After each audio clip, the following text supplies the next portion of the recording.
Like, we're shooting a movie here. Oh, this is gonna get real at some point. But that doesn't mean you have to endanger your life as well.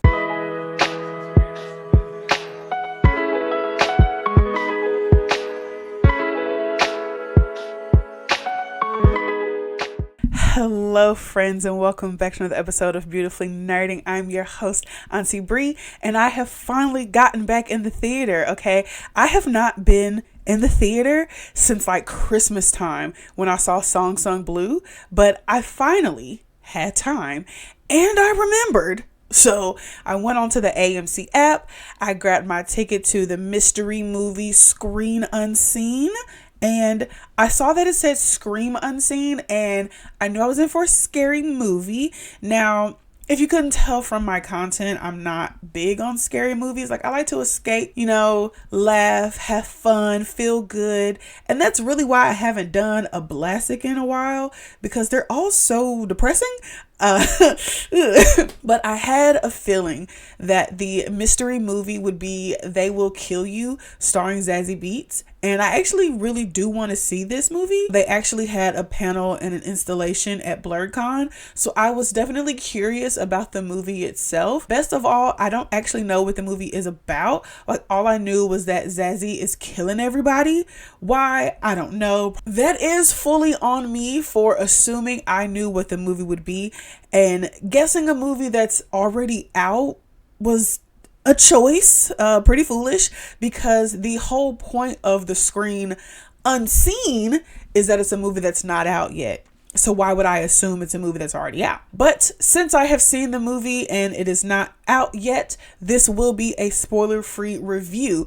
But before we get started, please be sure to like this video, leave a comment down below for what movies you want me to talk about next. Thinking there might be a few more thrillers in my future. Like, I like the suspense, not so much the scary. But first, before we even talk about the movie, let's talk trailers. So the first trailer I saw was Exit 8. It is an Asian thriller that kind of gives like back rooms, but like memory. So there's a whole lot of things happening in the background, and he's like trying to remember all the things. And if there's anything that's different, he has to take a different path. And it's really, really creepy and scary and all that good stuff. And then we have Hamlet. The dad dies and shenanigans occur. It's just a lot. And I don't know if that's something I definitely want to see, but it was interesting to say the least. Next, we have Beast.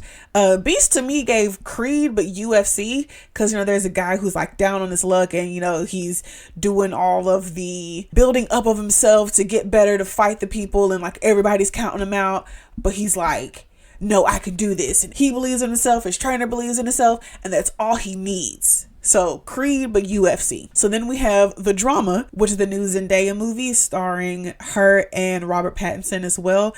And it's about this couple who is about to get married, and they're hanging out with their friends, and they're like, what's the worst thing you've ever done? Of course, as the audience, we don't know what that worst thing is, but like everybody's looking at her real crazy, and they're like, Rob, I don't know how you can still marry her. I don't think he knows either. And even Zendaya and Robert are like, well, their characters are trying to figure out what it is that they really want from one another. Next, we have Deep Waters. It fully gave Lost but in the ocean to me. We have a flight that gets thrown off course and then like torn apart, and so the people are literally just in the middle of the ocean, and there were like sharks as well in the trailer, and I'm just like, see, y'all really over here trying to make me feel this type of way about flying. I need y'all to stop this, because flying is a very convenient mode of transportation and I do not feel like having to get used to something else or start driving these long distances again. I don't want to do it. Next trailer, we have Mother Mary. It is like a voodoo seamstress. It actually does look pretty disturbing. This stars Anne Hathaway and, oh my gosh, what is her name?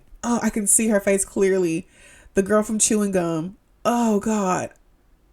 Michaela Cole? That feels, I'm pretty sure her name is Michaela Cole. They used to be real tight back in the day, but then something happened, and like now, like Michaela cannot stand her, and Anne Hathaway is this like global phenomenon singer or whatever. Anne Hathaway's character comes to Michaela and is like, I need you to make me a dress. And essentially Michaela is like therapizing her the whole time, but also like not letting her loose of being like, all the things you did. That one kind of seems interesting. It seems a little disturbing, and I'm not quite sure, but I might have to think about that one. Next, we have Newborn. This is about a black man who has gotten out of prison, kind of has that PTSD, and it was kind of just how he is navigating his life of being back on the outside and kind of reflecting on what happened in prison. And like the trailer doesn't tell you too much, except that like this black man is going through it. I don't know how much I can handle black trauma movies, so this one I'm gonna have to think about, because it looks good, but it also looks like it's gonna hurt my heart, and I don't know if I have that in me. Okay, so I think I have stalled enough. The movie that the AMC showed this week was Hunting Matthew Nichols, and it is a documentary style movie that digs into the missing people from Vancouver Island, and it is a sister's hunt to find closure in her brother's disappearance from over 20 years ago. Think Paranormal Activity found footage type, but the way that it's edited, I really had to remind myself that I was watching a scary movie and not just like a simple documentary. It definitely at times felt like I was just watching like, let's hear about how these things happen. I had to remember like, oh, this is gonna get real at some point. Like, don't relax, because it's about to get real crazy. Tara Nichols is searching for answers in the case of her missing brother, and Mark Ian is a director, and he's making the documentary about the entire thing. And it follows the standard tropes of, you know, interviewing the people, asking questions, randomly finding a missing piece of evidence from 20 years ago, and a lot of suspicion about what really goes on up in the woods. Because like some people were saying that it was a cult and satanic panic, and you know the police were saying that they probably fell into a ravine or something like that. But Tara wants to know for sure what happened. And in true paranormal found footage fashion, the only way that the story can continue is that all logic just get thrown out the window, thrown completely. No one cares anything about logic whatsoever. Like multiple people tell Tara, hey girl, maybe don't go up into the woods at night with random totems you found in decades old evidence and try to find your brother. Like maybe don't do that. Maybe don't do that. Tara Karen's her way out of any kind of turbulence, pushback, whatever, every single time, because she will not rest until she knows the truth about what happened to her brother. And if you've watched any scary movie ever, you know exactly how this story goes. While I definitely was able to guess some parts, the way that the story is told is very entertaining, and it's always interesting how you imagine these people are like setting up all these cameras to show like the random POVs. I like the idea that it wasn't just a family on vacation in the woods or like security footage from the camera up over the fridge, but there's a reason that we have like 3 or 4 different cameras set up. Like we're shooting a movie here. Now, depending on your tolerance for white foolishness, I'm not sure this movie is for everyone. I was definitely getting mad that everyone kept letting Tara's antics slide. Sure, you know she's not going to listen to wise words and will do whatever she wants to anyway, but that doesn't mean you have to endanger your life as well. By the end, I was laughing, but that was because none of this would have happened if she would have just listened to the multiple people that was telling her to sit her ass down somewhere. Plus, there's only like 2 families of color in that whole town, and one of them was Matthew's friend, Jordan, who is also missing.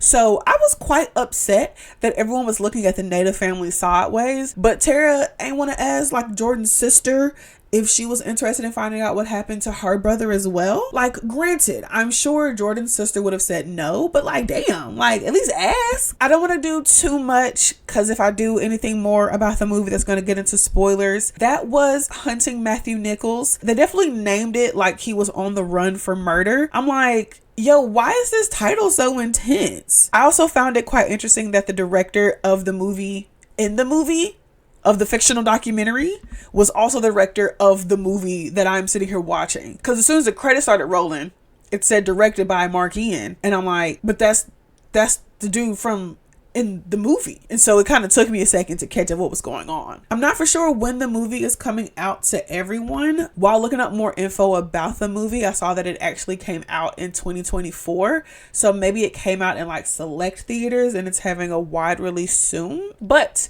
if you liked this video, please like this video. And if this sounds like a movie you might go see, let me know your thoughts in the comments down below. Be sure to share this video with all of your friends. And with that being said, I'll catch y'all next time. Bye.